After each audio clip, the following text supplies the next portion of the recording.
The Green Bay Packers persistently face challenges arising from slow starts when competing against teams within their division. The persistent difficulties throughout the season against NFC North adversaries have substantially diminished the Packers' already slim prospects of securing a divisional title, rendering this achievement increasingly improbable. The Green Bay Packers, currently holding a record of 9 wins and 4 losses, encountered their third divisional defeat out of 4 matchups on Thursday night in a 34-31 loss to Detroit. The sole divisional victory for Green Bay came during a narrow triumph in Chicago in mid-November, a game ultimately decided by a blocked field goal by Karl Brooks as the clock expired, ensuring a win by the slimmest of margins. Green Bay finds itself trailing significantly in the divisional standings, positioned 3 games behind the leading Detroit Lions, who have achieved an impressive 12-1 record and 1.5 games behind the Minnesota Vikings, standing at 10-2. The Lions hold a critical advantage through a tiebreaker, having emerged victorious in both regular season encounters with the Packers. Despite these divisional setbacks, Green Bay maintains a favorable position to secure a wild-card playoff spot due to their remarkable success against non-divisional opponents, boasting a record of 8 wins and 1 loss in such contests. According to center Josh Myers, the team's focus remains on qualifying for the playoffs, emphasizing the importance of making the postseason. Myers expressed a desire for a stronger standing, but acknowledged the necessity of making the best out of their current circumstances and capitalizing on the opportunities ahead. Should the Packers manage to secure a playoff berth, the path to their first Super Bowl appearance since their championship run over a decade ago may require navigating through challenging road games, potentially involving matchups against either the Detroit Lions or the Minnesota Vikings. Notably, the Packers previously suffered a narrow home defeat to the Vikings in late September and are set to face them again in Minnesota during the final week of December. In their recent encounter against Detroit, the Packers mounted a spirited comeback from a 10-point halftime deficit, even briefly taking the lead, only to fall short as a decisive 35-yard field goal sealed Detroit's victory in the closing moments. Coach Matt LaFleur attributed the team's struggles primarily to sluggish starts, particularly on the offensive side, which have plagued them throughout their divisional contests.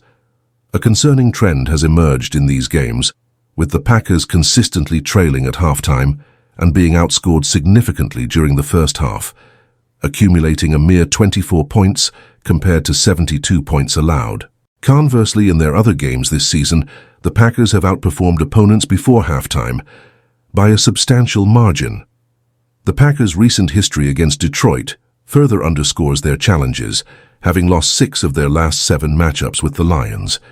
The sole victory during this span occurred on Thanksgiving Day in Detroit last season. Nevertheless, linebacker Isaiah McDuffie expressed confidence in the team's ability to prevail should they face the Lions in the postseason, expressing hope for redemption and the opportunity to prove their capabilities on a larger stage.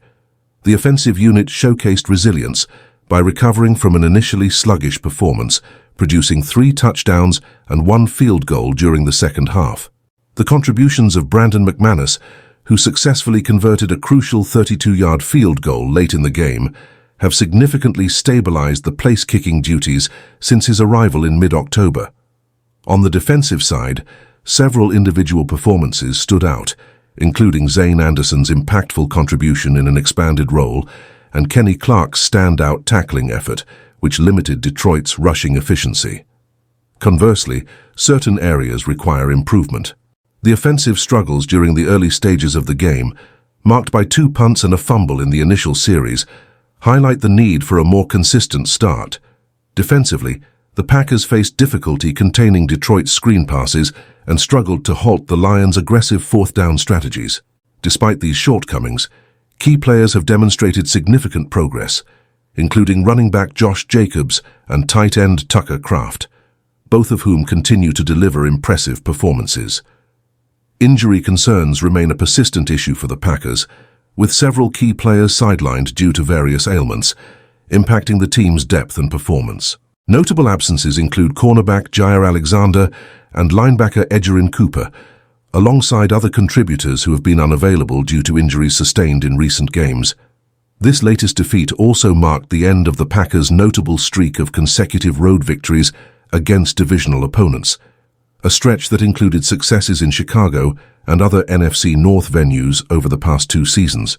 The pattern of falling behind early in games against divisional rivals contrasts sharply with the team's performance in other matchups, where they have consistently established early leads, underscoring the importance of addressing this disparity as they prepare for the critical stages of the season.